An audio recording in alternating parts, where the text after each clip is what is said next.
К этому событию Батал Хашик шел долго. 5 лет назад, будучи студентом Обнинского института, у него впервые родилась идея создания аудиокниги на абхазском языке.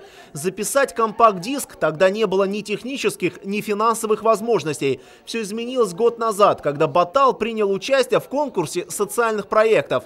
Тот, что он представил, столичный комитет по вопросам молодежи и спорта признал одним из лучших. Автору было решено оказать поддержку. Не было студии, где это можно было записать. А сегодня, когда все возможности есть и при поддержке, я смог этот проект реализовать.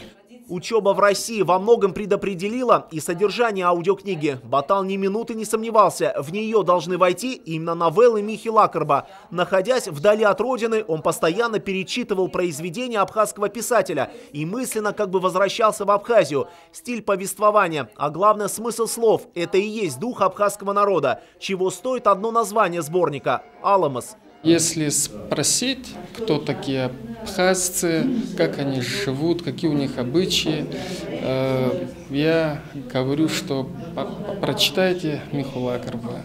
В аудиокнигу вошли 10 самых популярных произведений Михи Лакарба. Новеллы читают актеры абхазского драматического театра Сырби Сангуля и Роман Сабуа, а режиссером проекта стал Вячеслав Облотия. Общая продолжительность записи 80 минут, но по признанию первых слушателей, 1:20 проходят незаметно. Диск слушается на одном дыхании. С выбором писателя автор проекта явно не прогадал.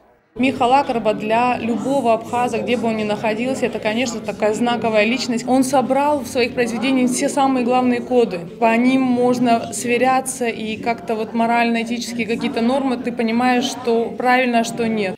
Оператор сотовой связи «Аквафон» всегда старается поддерживать инновационные проекты. Первая абхазская аудиокнига как раз из этой серии. Страна еще не знала таких примеров, зато в будущем аналогичные издания без сомнения будут появляться. У самого Батала уже есть несколько задумок, так что сотрудничество с компанией «Аквафон» у молодого любителя абхазской классики, по всей видимости, продолжится. Можно было бы попробовать записать поэзию, сказки для детей. Я думаю, что с этого начнем. Тираж аудиокниги составляет 5000 экземпляров. В ближайшее время она поступит в продажу, а 1000 штук Аквафон бесплатно передаст в дар школам республики. Впрочем, все желающие смогут скачать копию издания из интернета. На корпоративном сайте компании будет выложена электронная версия первой аудиокниги на абхазском языке «Аламос». Левон Галустян, Гуди Саруха, Абаза ТВ.